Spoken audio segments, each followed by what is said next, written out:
Hi. So as you all know, our company's come out with a new product called 3M VHB tape.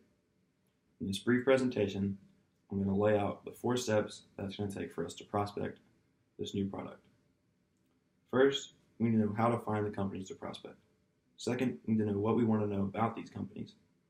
Third, we need to know how we're going to locate the names of key people in these companies that we want to talk to. And last will be some other processes that we could use in our prospect decision. So how to find companies to prospect. The first thing that comes to mind is talking to current customers about referrals here and there. So word of mouth is a very prominent form of marketing today, and if we can have our current customers share their good stories of what they've had with dealing with us and all the uses that our product has for them, would be very valuable for us to have. Next would be networking, and we can talk to friends in the business about potential prospects, and we all know people who could potentially use our product. So that'd be a key thing we could think about. Next would be internet and social media. So this could be internet searches, LinkedIn pages, Google searches, Facebook, Twitter, pretty much everything nowadays on the internet. And it's all right there for us, and it would be a very quick way, almost like cold calling online actually. And if these 3 weren't to work, we could always just cold call local businesses straight up. Next, we need to know what we want to know about these companies.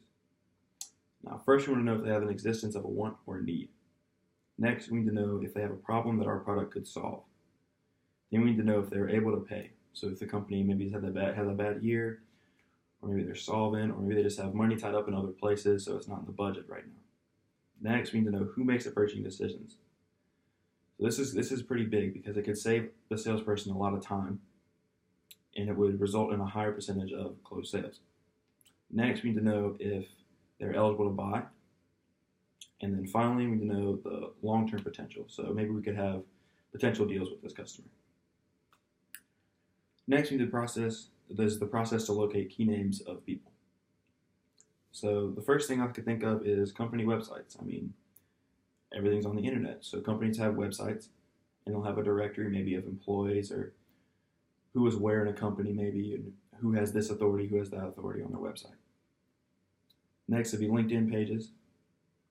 And then we could talk to people close to the company as well.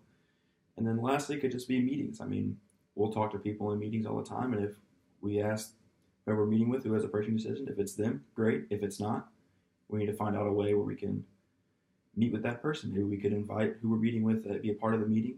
That way they get some credit for it, And then last could be some other processes we can use is just to assess the personality of a business to see if it's someone that we think we would click with.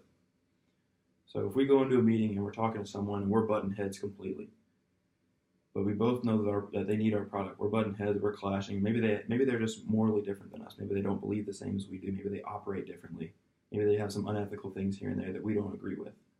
Then they wouldn't be a very good fit for our product.